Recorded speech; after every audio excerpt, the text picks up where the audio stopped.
up, no counter.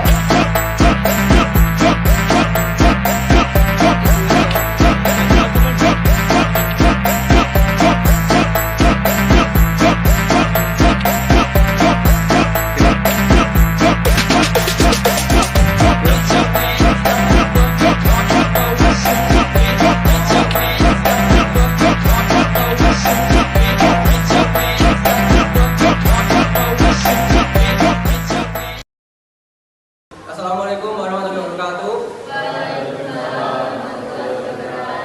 Selamat siang para peserta dalam acara debat kali ini.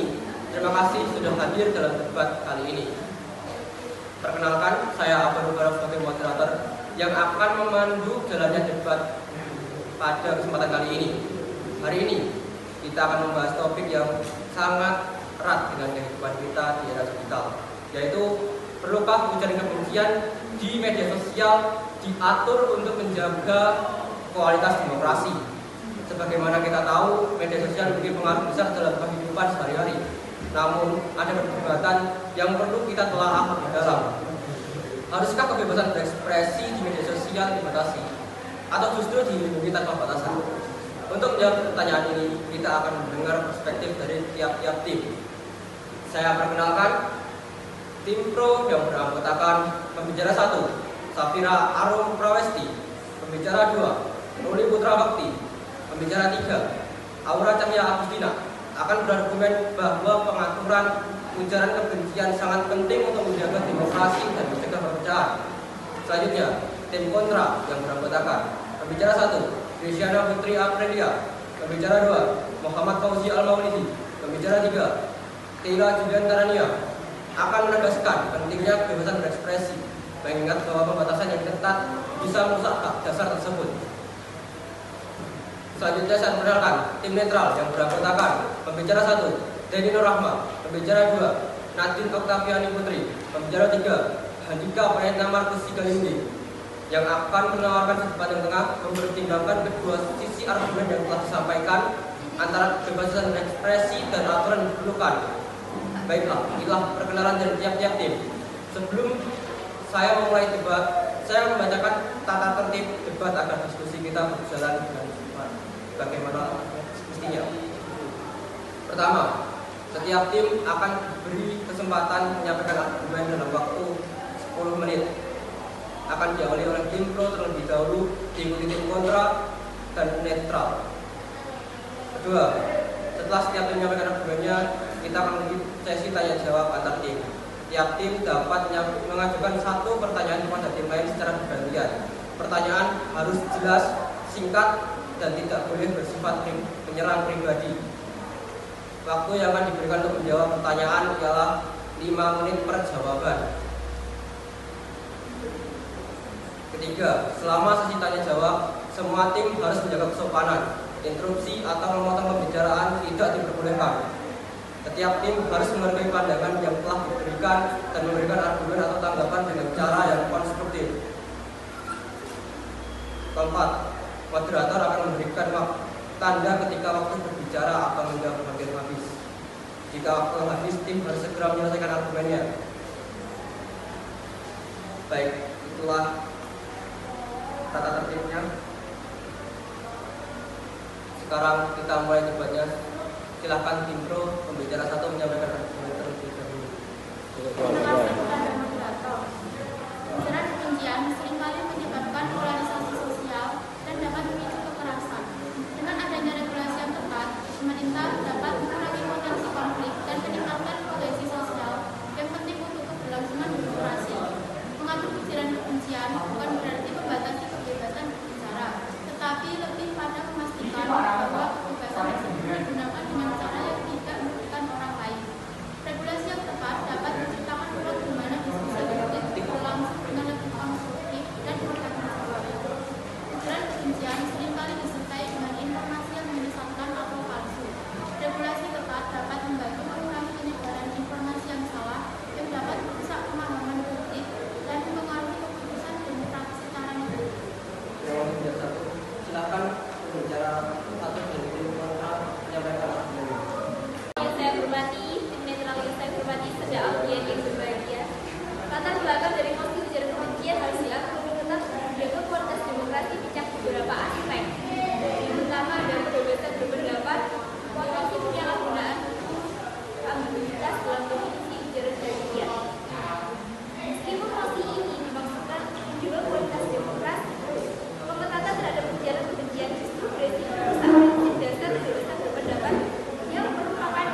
28E ayat 3 dan pasal 28F UUD 1945 yang menjamin kebebasan berpendapat sebagai hak dasar setiap warga negara.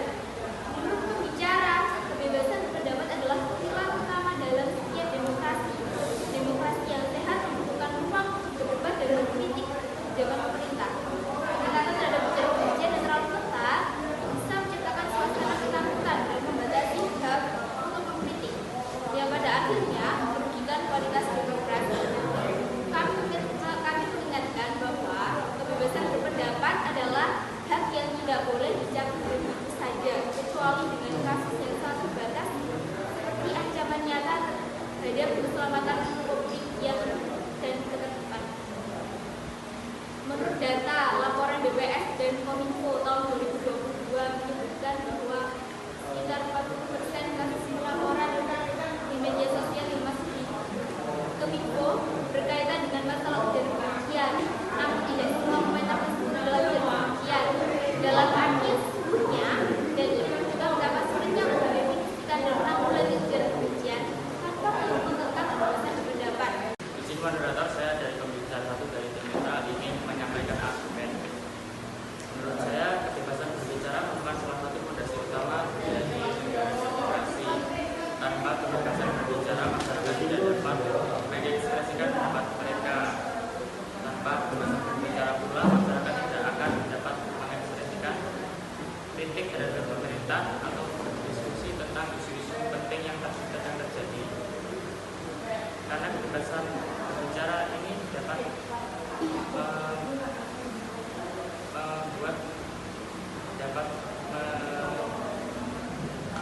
menyeleksi kesalahan-kesalahan pemerintah dan pembatasan yang kalau ketat terhadap ujaran kebencian, bahkan terhadap ujaran kebencian sendiri berpotensi mengangkat kebebasan ini dan pada akhirnya merusak proses demokrasi itu sendiri.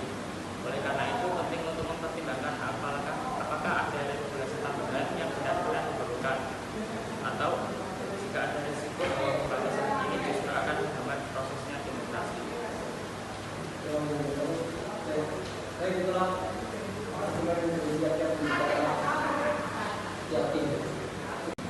Ya, saya berbicara kedua. Menurut saya bahwa pemerintah harus mengatur ujaran kebencian di media sosial lebih ketat untuk menjaga demokrasi, menegakkan aturan yang lebih ketat, diperlukan untuk melindungi nilai-nilai demokratis dan memastikan lingkungan yang aman dan inklusif di ruang publik digital.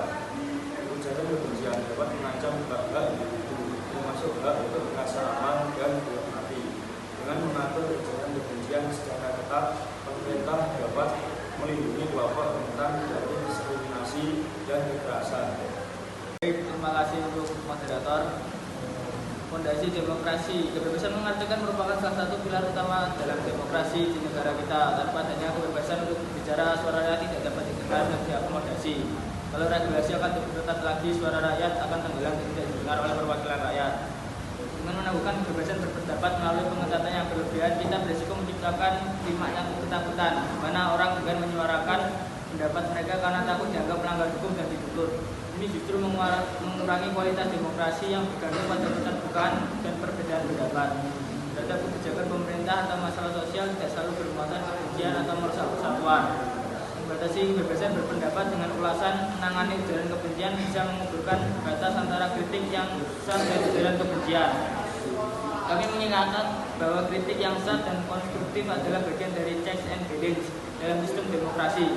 Tanpa kritik, kebijakan yang salah tidak akan bisa diperbaiki. Selain itu, banyak sekali kritik terhadap pemerintah yang berlandaskan pada niat untuk memperbaiki situasi, bukan untuk menyebarkan kebencian. Menurut Kemenkominfo mencatat ada lebih dari 500 akun yang terindikasi menyebarkan ujaran kebencian atau disinformasi di media sosial selama periode pemilu 2015-2020. Namun hal ini seringkali digunakan sebagai dalil memperketat regulasi, padahal banyak kasus yang merupakan kritik konstruktif terhadap pemerintah. Lalu, kebebasan bersuara memungkinkan warga menyampaikan pendapat, kritik, dan ide tanpa rasa takut represali. Jika kritik-kritik rakyat akan disaring terus-menerus, maka tidak akan maju demokrasi negara Indonesia ini. Dampaknya hal ini membuat masyarakat tidak mau memberikan kritik terhadap pemerintah yang sekiranya kurang atau dibenahi karena aturan-aturan akan diperketat. Silakan. Baik, terima kasih moderator. Ujaran kebencian yang tidak diatur dengan baik dapat menimbulkan dampak negatif yang signifikan terhadap keharmonisan sosial dan stabilitas demokrasi. Ujaran kebencian dapat memperdalam polarisasi sosial, memicu konflik, dan merusak rasa saling percaya antar warga negara. Dalam konteks ini, regulasi yang lebih ketat bisa dianggap sebagai alat untuk menjaga agar diskusi publik tetap sehat dan produktif, serta mencegah terjadinya kekerasan atau diskriminasi yang dapat mengancam demokrasi.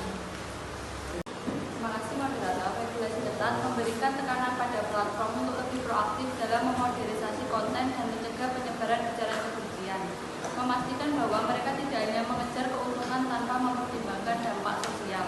Pengaturan ujaran kebencian juga dapat diiringi dengan upaya pendidikan dan kesadaran. Ini dapat membantu pengguna media sosial memahami batasan-batasan yang ada dan mengedukasi mereka tentang dampak negatif ujaran kebencian, sehingga menciptakan budaya digital yang lebih sehat. Dengan mempertimbangkan argumen tersebut, kami tegaskan bahwa pengaturan lebih ketat terhadap ujaran kebencian di media sosial adalah langkah penting untuk melindungi prinsip-prinsip demokrasi dan menciptakan masyarakat yang lebih inklusif dan aman.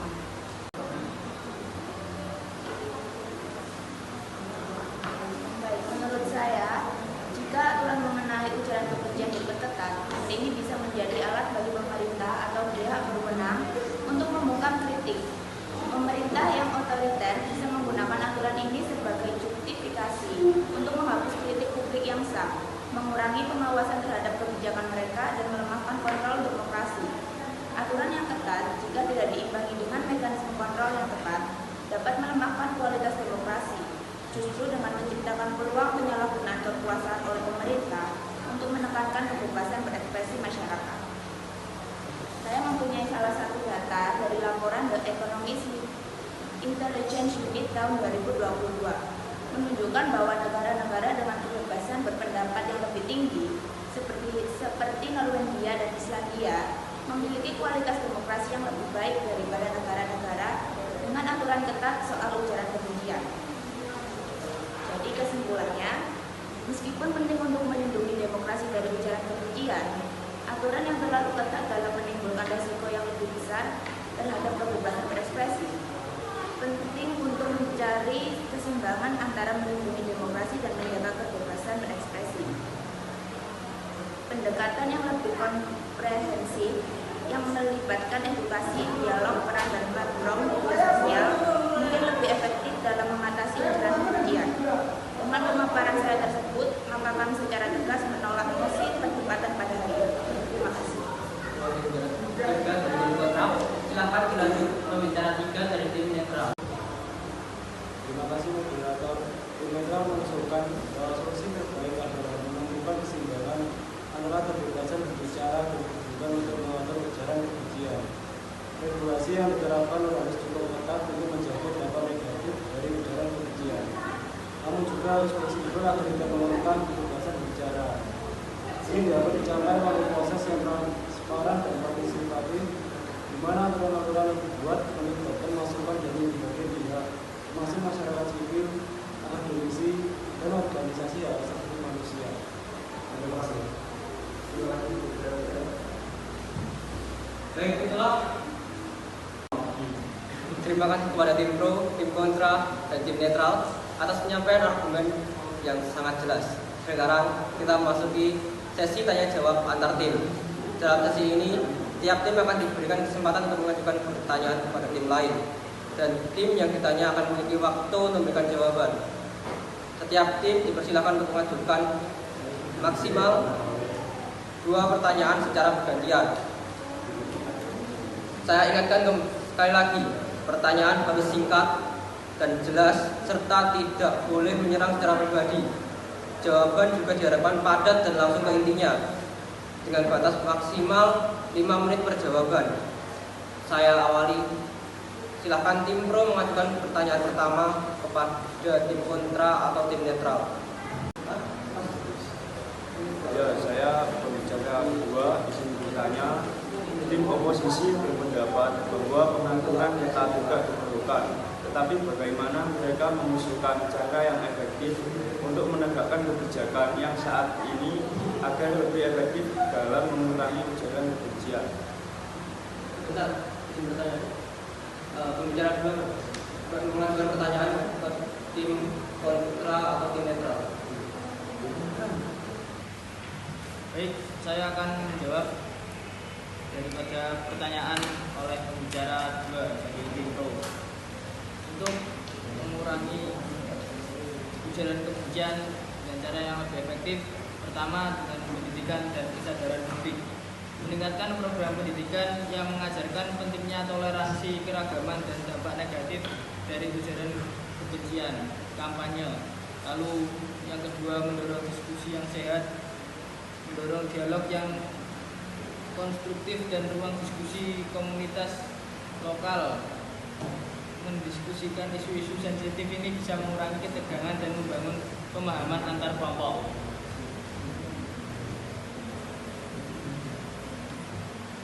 Lalu mendorong platform media sosial, menggandeng platform media sosial untuk mengembangkan algoritma dan sistem pelaporan yang lebih baik.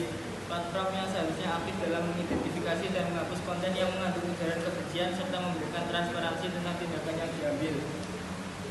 Baik, sudah.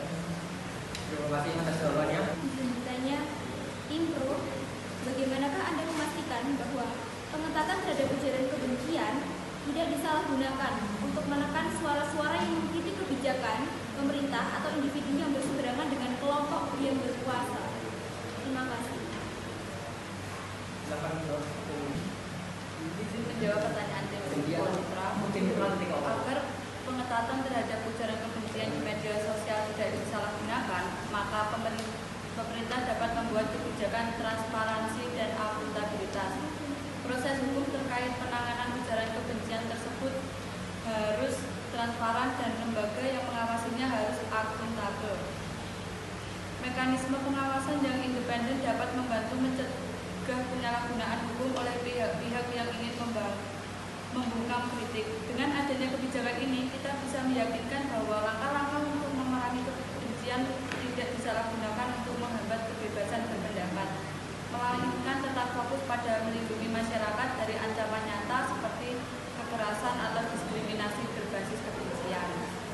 Terima kasih. Terima kasih atas jawabannya dari tim pro. Baik, dari pernyataan pembicara 2 dari tim pro mengatakan bahwa pendidikan formal itu kurang efektif untuk membangun sumber daya manusia. Lalu lebih baik pendekatan komunitas begitu tadi. Saya menolak keras karena pendidikan formal itu pendidikan yang sangat penting untuk membentuk sumber daya manusia. Faktor kunci dalam meningkatkan kualitas sumber daya manusia suatu negara itu dimulai dari pendidikan formalnya terlebih dahulu, bukan pendidikan komunitasnya yang terlebih dahulu. Baik.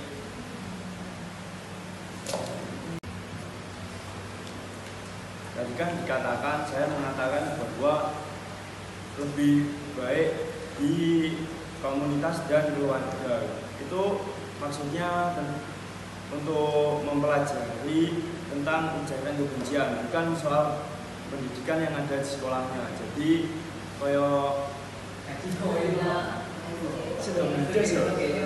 Apa sih itu? Gimana? Gue salah lihat.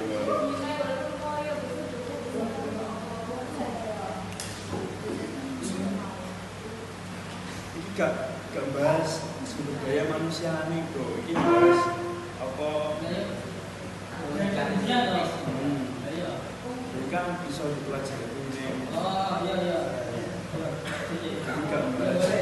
Gak bahas SDM.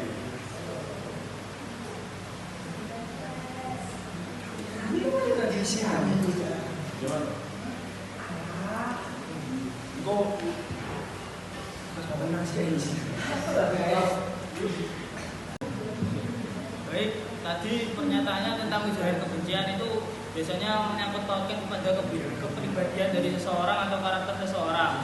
Pendidikan formal itu penting loh di membentuk karakter dan kepribadian dari seseorang. Pendidikan formal berperan penting dalam membentuk karakter kepribadian itu melalui nilai-nilai moral, etika, dan disiplin. Oh iya, saya itu ingin menambahkan pembicara kedua. pendidikan tadi Timpro menyatakan bahwa yang komunitas itu komunitas dalam keluarga. Nah, komunitas dalam keluarga menurut saya itu kurang efektif. Mungkin mohon maaf, mungkin ada dalam keluarganya lulusan hanya SMP atau SD. Itu menurut saya tentang kayak pengetahuan atau wawasan tentang ujaran kebencian itu sangat minim sekali untuk bisa dipahami, jadinya kurang efektif. Terima kasih. Lalu saya juga izin menambahkan bahwa tidak semua keluarga di Indonesia itu semuanya utuh. Ada yang broken home, nanti kan kepribadian dari seorang itu terbentuk dari sikap orang tuanya broken home, lalu KDRT itu bisa membentuk suatu kepribadian yang mungkin sedikit buruk terhadap anak-anaknya. Baik. Jadi kami simpulkan bahwa pendidikan di keluarga tidak efektif. Izin menanggapi argumen bahwa keluarga tidak efektif mungkin mengabaikan fakta bahwa keluarga adalah unit sosial pertama yang mempengaruhi perkembangan anak. Anak-anak belajar nilai, norma, dan perilaku sosial pertama kali di rumah. Jika keluarga tidak terlibat, justru akan ada celah besar dalam toleransi proses pembelajaran. Sudah. Ini anak-anak belajar di rumah ya. Aku nambahnya oleh gak? Tadi kan ini moderator itu menambahkan. Tadi kan pembicara satu dari tim Postra bilang kalau siapa mau saya muni keluarga di broken home? Oh, pembicara dua bahwa kan ada di Indonesia itu kan keluarganya ada yang nggak utuh, maaf ada yang broken home juga, tapi kan itu semua tergantung lingkungannya. Kalau keluarganya itu broken home tapi lingkungannya mendukung kayak seperti positif, anak ke pribadi masing-masing itu juga tetap positif, nggak akan ngarah yang negatif kayak ya udah oke. Maksudnya nggak negatif kan tergantung lingkungannya itu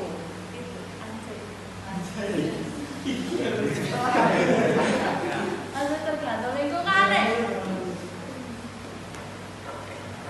Oke, uwes.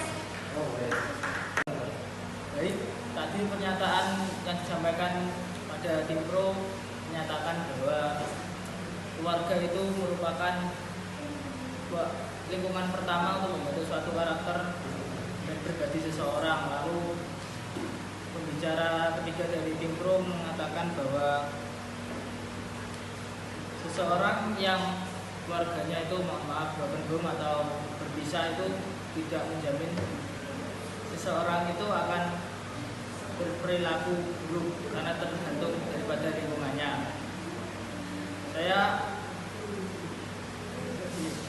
Saya tidak setuju karena lingkungan pertamanya juga keluarga. Jika keluarganya itu broken home, ya mohon maaf broken home itu biasanya anaknya itu buruk atau mohon maaf buruk. Goyul lah ya.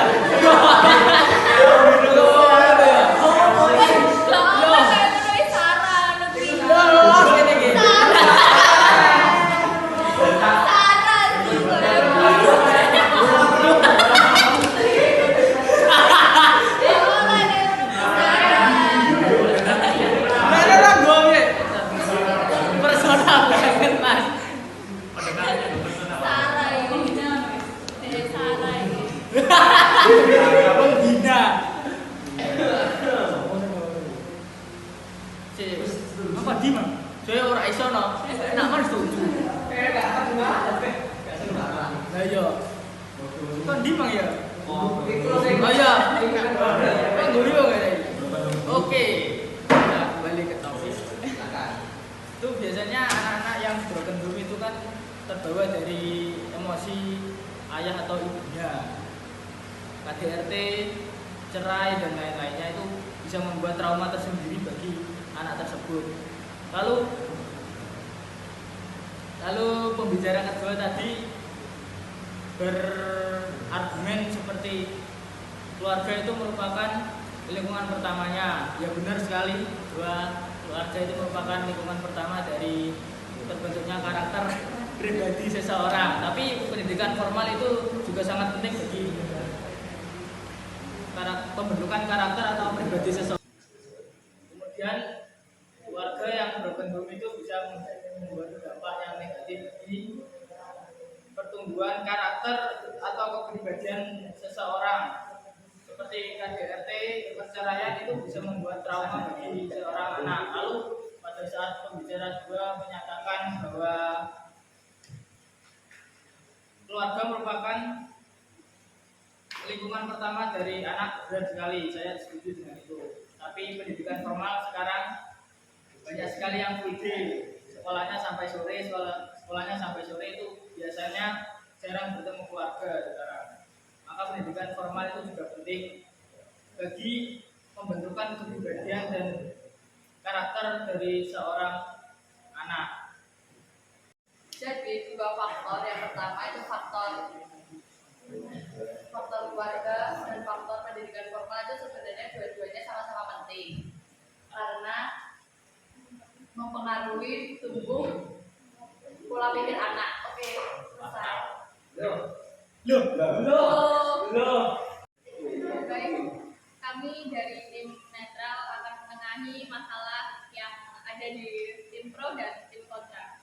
Kami berpendapat bahwa sementara perlunya regulasi untuk mengatur ujaran kebencian di media sosial diakui. Penting juga untuk memastikan bahwa kebijakan tersebut tidak berlebihan hingga membatasi kebebasan berbicara yang menjadi inti dari demokrasi itu sendiri. Keseimbangan yang cermat antara kebebasan dan regulasi adalah kunci untuk menjaga kualitas demokrasi yang sehat.